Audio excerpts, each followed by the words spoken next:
If you're struggling, you're trying to come up, here are 5 things that you should buy.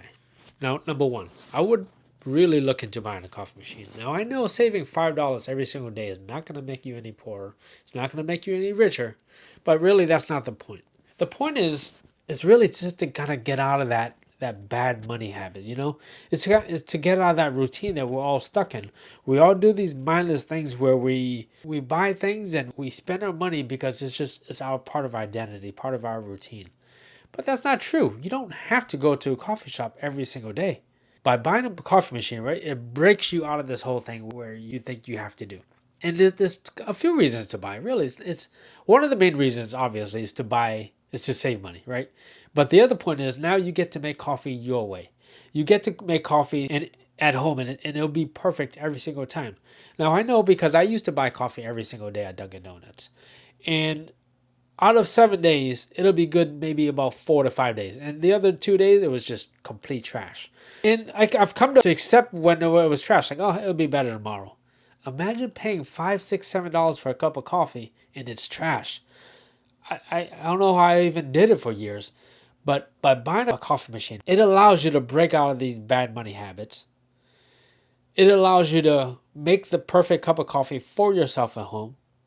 You don't have to wait in line. You don't have to drive to the shop, right? You don't have to get that muffin that you really don't want, but it was just glistening in that case. There's so many benefits to buying a coffee machine where I just don't know why more people don't have it. So I think the number one thing that you can do right now is to buy a coffee machine. Number two, the Ninja indoor grill or air fryer. Now, I think this is important because for whatever reason recently, we've normalized going out and going out to a restaurant every single night. Or maybe not every single night, but often, right? We've normalized having expensive dinners where the bill is 100, 120 for a table too. Since when was that normal? Since when was it okay to spend 100, 120 bucks on a Tuesday night just because you're hungry? That makes no sense to me.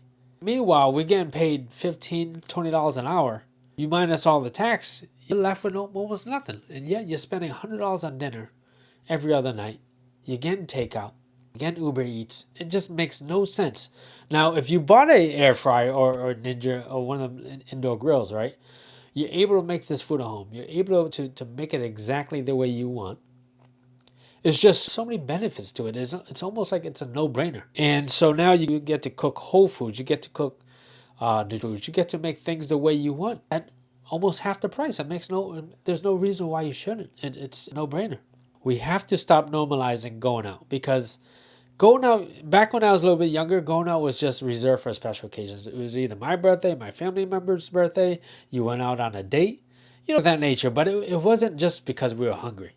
So we have to slow down on that. We have to go back to really just stop the bad spending habits. Really focus on where your money is going. So I think air fryer or an indoor grill really sets the tone for that, and it really helps upon that. Number three. I think number three is really important because a lot of people overlook this and they don't realize what they're doing by not taking a step back and really thinking about it. Number three is a 10 to 15-year-old Camry. Now, this one we have to break up in segments because it's still more than this. So let's tackle the 5 to 10-year part first. Now, you may or may not know this, but a brand new car really depreciates in its first 1 to 3 years, maybe 1 to 5 years. That's where most of the depreciation happens. Now, let's put that in real terms, right? So if you bought a brand new Camry and it was around $50,000 when you first bought it, brand new right off the lot, right? On its first year, most likely the thing's already dropped down to 40. By its second year, it's probably around 35. And so on and so forth, right? So what happens to all that money? It's called depreciation. It loses its value. There was no value in there to begin with. You're just paying for that brand new name. So when you buy a 5 to 10-year-old car, right, you already let someone else take the depreciation hit. It's already hit its bottom dollar by year 5. And so that's generally the best time to buy these cars. And at year 5, most likely these cars you're looking at, it's probably around, you're going to get it around 50 to 60 to 70,000 miles, right? So in terms of car mileage, a 78,000 mile car really isn't that old. So talk about the Camry aspect of it. Why a Camry? In my opinion, the Toyota Camry is probably the best car ever made. Year after year. I've never seen a Toyota Camry that's been properly maintained and properly taken care of, I've never seen a Camry ever let anyone down. Never. I've never seen a Camry let everyone down. You take care of a Camry and a Camry will take care of you, right? So why would I buy a car if I'm trying to come up? Why don't I just take public transportation, take Uber, take whatever? Why? Because if you really sit and do the math, right, and you add up all the amount of money that you spend on Uber and public transportation, it might even be equivalent to owning an old Camry. Really, because the prices of these Ubers now are, again, just like everything else, it's skyrocketed. I remember back then when you could take an Uber and it cost you $5-10, and now just a trip downtown, a ride in Uber costs about $30-40. And yet we do this all the time. Why? Because it's convenient just to take these Uber rides. You just press the press when you go, somebody comes pick you up. It's almost like a limo service. But it adds up, just like everything else. These bad money habits, they add up fast. So by you having a 5 to 10-year-old Camry, you have a reliable car that's hit its bottom dollar, right? And now your payments aren't that high.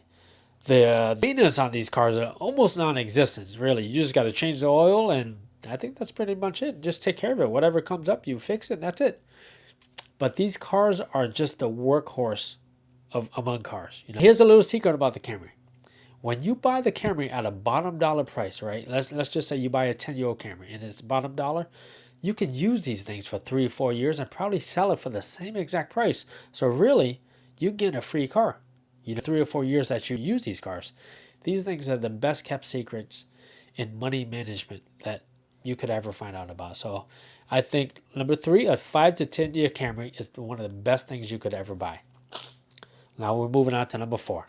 A basic toolkit for your house, a basic toolkit for your car.